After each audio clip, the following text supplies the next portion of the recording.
Pernahkah anda mendengar pasukan khusus yang terbaik pernah wujud di Nusantara, yaitu The Sarawak Rangers? Digelar sebagai The Headhunter atau tepatnya pemburu kepala terbaik di dunia. Ini adalah sejarah Sarawak Ranger. Kami mengucapkan terima kasih kepada semua yang telah subscribe pada channel ini. Kepada anda yang belum subscribe, sila tekan butang subscribe untuk mendapatkan lebih banyak video-video menarik di masa akan datang. Pernah digelar sebagai pasukan khusus terbaik di dunia dan di mana-mana pasukan tentera yang pernah berkhidmat semasa zaman darurat Persekutuan Tanah Melayu. Itulah diungkapkan oleh Pesuruhjaya British di Malaya, iaitu Sir Gerald Templar.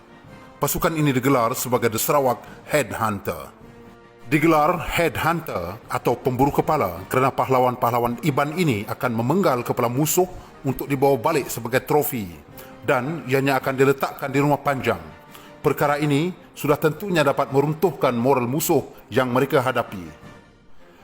Antara yang paling terkenal ialah Operation Z menentang Jepun. Askar-askar Jepun disumpit dan kepala-kepala mereka dipenggal sehingga pihak Jepun menggelarkan mereka sebagai pembunuh senyap. Apa tidaknya, sumpit yang digunakan tidak mengeluarkan bunyi tetapi amat berkesan untuk membunuh musuh. Presiden Soekarno juga pernah menggelarkan mereka ini sebagai pembunuh berhantu. Tentera Iban ini datangnya tidak diundang. Saat mereka pergi, semua tentera-tentera kur hilang nyawa. Kepala mereka bercerai dari badan. Sungguh pantas sehingga tidak dapat kelihatan oleh manusia biasa, ujarnya. Dibentuk oleh Raja kedua Sarawak, iaitu Raja Charles Brooke pada Oktober 1862 dan dianggotai oleh anak tempatan dari Sarawak. Pasukan tentera ini telah dianggotai oleh anak tempatan seramai 32 orang pada awal penubuhannya. Kesemuanya berbangsa Iban. Generasi pertama Sarawak Rangers ditubuhkan oleh Charles Brooke bukan sahaja sekadar tangkap muat, malah anggota-anggota tersebut merupakan antara pahlawan-pahlawan kaum Iban yang gagah perkasa dan terkenal dengan selok-belok peperangan yang mewakili kawasan atau daerah atau kaum masing-masing. Hasilnya, satu pasukan yang mantap ditubuhkan dengan pahlawan-pahlawan yang bijak di dalam taktik peperangan dan mendapatkan ilmu daripada mereka yang berpengalaman di arena perang moden yang dibawakan khas dari Eropah. Maka terbentuklah Sarawak Rangers yang digeruni ramai. Pada sekitar tahun 1930-an, dunia mengalami kemelesetan ekonomi yang teruk dan Sarawak Rangers pun terjejas.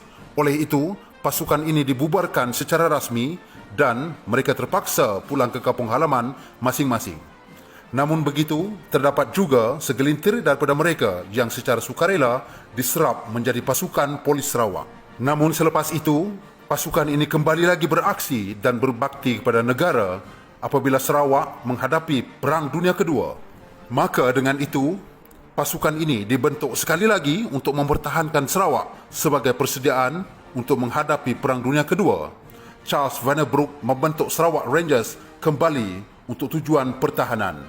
Mereka telah terlibat secara langsung dalam mempertahankan Lutong, Miri dan Kuching sewaktu pencerobohan tentera Jepun menjelang Disember 1941. Anggota-anggota Sarawak Ranger atau mendapat julukan Bujang Berani kembali beraksi apabila Jepun menjajah Sarawak.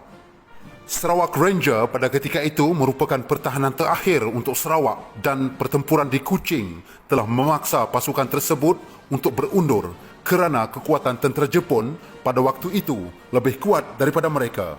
Walaupun terpaksa berundur dan memberikan kemenangan kepada tentera Jepun, pasukan Sarawak Rangers tetap bersemangat untuk mempertahankan bumi Sarawak. Semangat ini mendorongkan mereka untuk bergabung dengan seorang anggota tentera dari tentera Commonwealth dari Australia, iaitu Major Tom Harrison, untuk melancarkan serangan gerila yang digelar pasukan Z. Kepakaran daripada Sarawak Rangers turut menyebabkan ramai daripada tentera-tentera Jepun dibunuh oleh mereka. Setelah Jepun menyerah kalah, pasukan Sarawak Rangers dibubarkan sekali lagi dan anggota-anggotanya pulang balik ke kampung halaman masing-masing untuk kembali ke penghidupan yang normal. Serangan pengganas komunis menyebabkan pasukan Sarawak Rangers untuk kembali beraksi apabila Tanah Melayu menghadapi serangan pengganas komunis pada tahun 1948 dan pahlawan-pahlawan Iban sekali lagi dituntut kepakaran mereka untuk membantu Tanah Melayu. Kali ini, 49 pahlawan Iban Tracker yang mahir menjejak dihantar ke Tanah Melayu untuk membantu anggota pasukan tentera Commonwealth bagi menangani pengganas komunis.